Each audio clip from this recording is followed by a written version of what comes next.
Hey everyone, it's Dominic, the Primetime Treasure Hunter. Thanks so much for coming by to join me for another video. In this video, I'm going to talk to you about a topic that drives sellers absolutely bonkers, and it is when a buyer requests to cancel an item or to return an item that was purchased from you because the buyer claims that they did not actually make the purchase, but that the purchase was made either accidentally or purposefully by one of their children who was using their cell phone.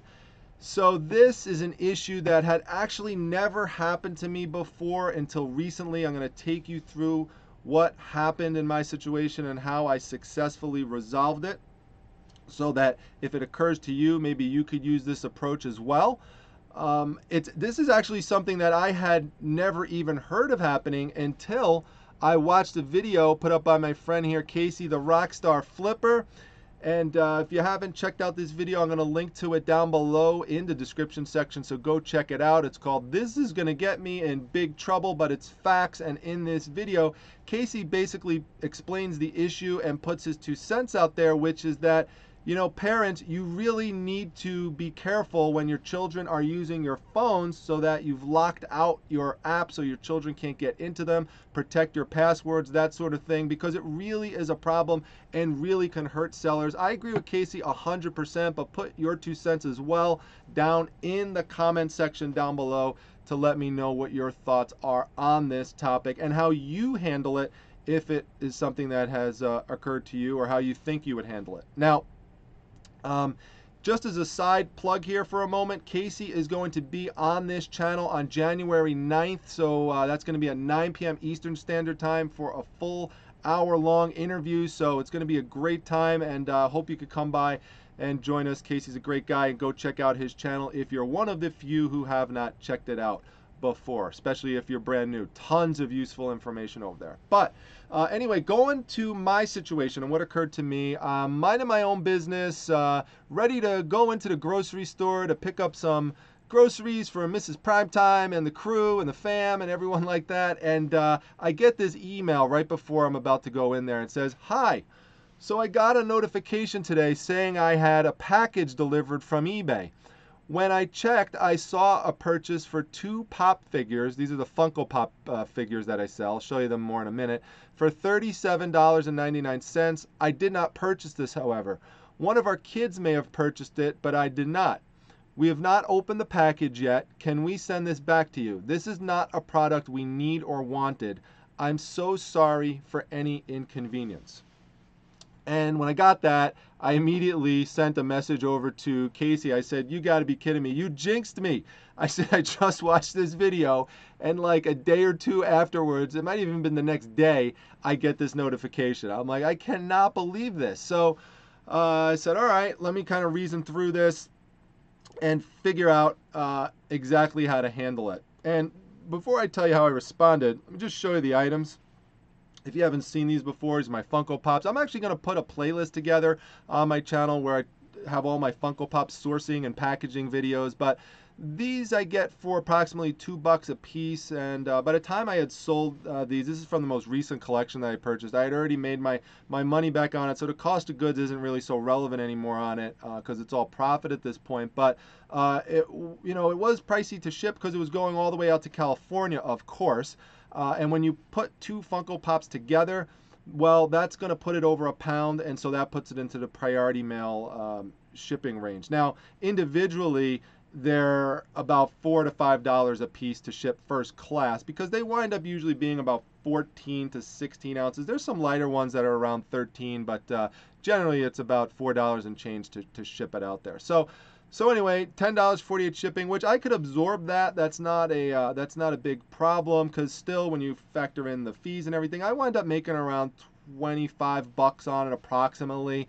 So that's good. That's how I make my money on these pops, is by selling a bunch of them at this type of price range and stuff. And most of them I do sell are not combos; they're individual items. But this was one of the combo item ones, and I do not only free shipping, but I also do free returns, and seller pays for shipping back. So I want to try to reduce the amount of times that I have to do that as much as possible. Now, some of you will say, hey, well, this just goes to show why you need to use a calculated shipping model. To which my response is, I respect that, I understand that.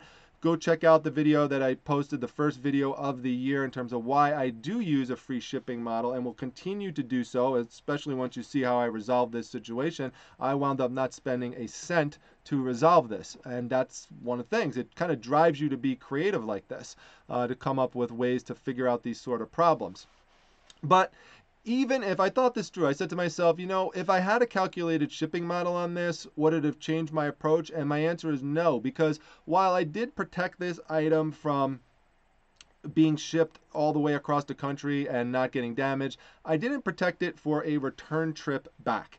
And these are fragile items, and there's a significant chance that they're going to get damaged on the way back, even if the person doesn't open them as the person claims they would not do. So there's that issue. But then there's also just the principle of it, because what I started to think of is, what's the core problem here? The core problem is an unauthorized purchase. Now, I strive to provide the best possible customer service, and I do have free returns. And one could argue, if you really want to be black and white about it, that free returns means free returns. That's eBay's policy, by the way. Free returns is free returns no matter what. However, eBay does encourage you to try to work situations out with buyers. So free returns doesn't necessarily mean blind returns. In other words, what I want to tell you is that you're not providing bad customer service if you try to have a respectful dialogue with your buyer. You don't have to instantly go and do what they want. Sometimes the buyer doesn't understand the situation and doesn't understand the costs involved to your business. Now, sometimes they may not care,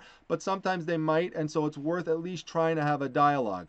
So what I let this person know is that, okay, I understand the situation. I'm sorry it happened. You always try to start off with that. I'm sorry that happened, unauthorized purchase, that sort of thing.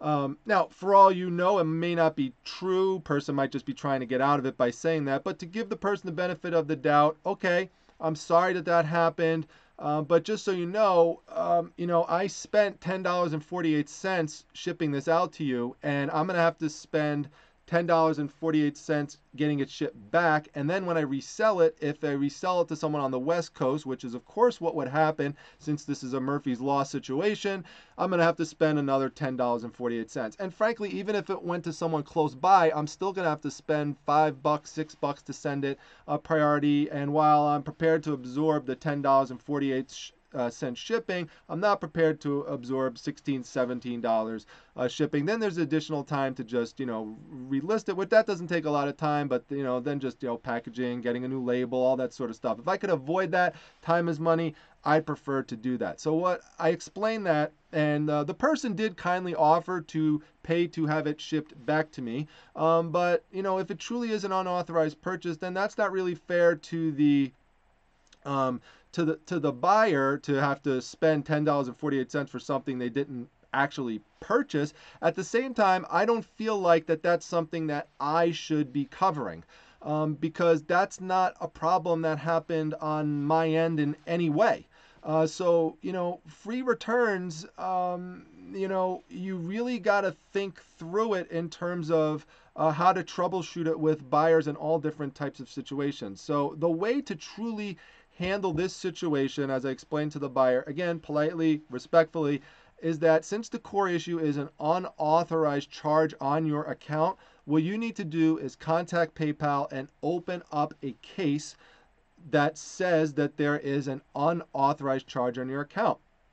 And the person agreed to do that because the way I explained it is that you should be protected by PayPal from unauthorized charges. So if that's the case, PayPal is going to absorb it. And that's part of the reason that you pay fees and all that sort of stuff through PayPal, is so for situations like this that you could get covered. It's also, obviously, you're paying fees so PayPal can make money, but they account for these types of situations because they do function in certain aspects as a credit card company, debit card company, that sort of thing. They have lots of different ways in which they're involved in various financial institutions. So there's lots of things that they have to be prepared for to deal with in terms of fraud and those types of issues.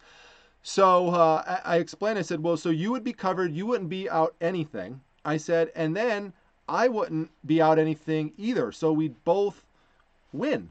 So the person agreed to do that, opened up the case, and then within a few days, I received this email back, and you see it says, Dear Med Friendly LLC. That's the parent name of my company for Primetime Treasure is DBA under Med Friendly LLC. Because I also run a medical website called medfriendly.com and a blog associated with it, and so everything goes under there through my PayPal account. But this is me. It says, as you know, one of your buyers opened a case with their financial institution. We're happy to confirm that this transaction was covered under seller protection as you met the PayPal seller protection requirements. The disputed amount is now available in your PayPal balance. And in fact, my reputation is so good with PayPal over the many years and decades that I've been with them that when a case like this opens up, the money doesn't even temporarily come out of my account. You may have it temporarily taken out, but if the case resolves like this, it will be put back into your account. There's no further action required from you. We'll let you know if we need any further information. And of course they don't. The situation is resolved. The buyer's happy because now they have 2 Funko Pop toys, I guess, that they could give to their kids or whatever. I don't know what they're going to do with it. Maybe donate it, Toys to Tots or something for Christmas time.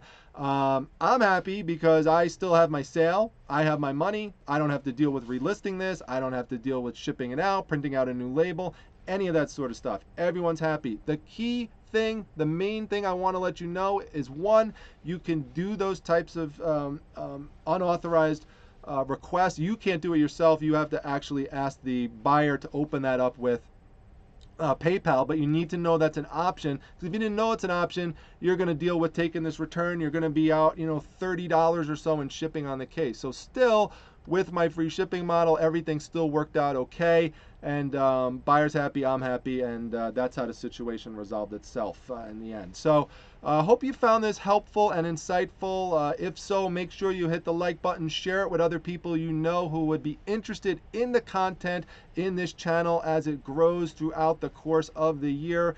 Make sure you subscribe. If you haven't subscribed, we're trying to get up to 5,000 subscribers by the end of this year. So help me out, get towards that goal, and make sure you come by, join the Facebook Reselling Resource Center. That's my Facebook group, which is just exploding in terms of the numbers. We're well over 5,000 people.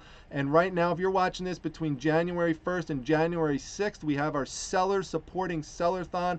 Only happens at that Facebook group, where sellers support other sellers through purchases, and it's been an amazing experience because we've generated hundreds of dollars worth of sales for sellers. So come by, check it out. You make money by coming to the channel, and you don't have to pay to get into the channel. Now that particular contest does require making a purchase from another seller to be part of the event, but it doesn't have to be a big purchase. It could be a small purchase, and you can wind up making 4, 5, 6 sales. We've had that happen to people. So come on by. It's well worth it. Lots of fun. And I can't emphasize enough that if you're not following me on Instagram, you need to, because I'm going to be posting a lot of content on there this year through my stories and also just through my regular videos and little clips and pictures that I put up. So if you like the content here, you'll like the content on the Instagram account. That's at prime_time_treasure. And I'll see everyone at the next video. Take care, everyone.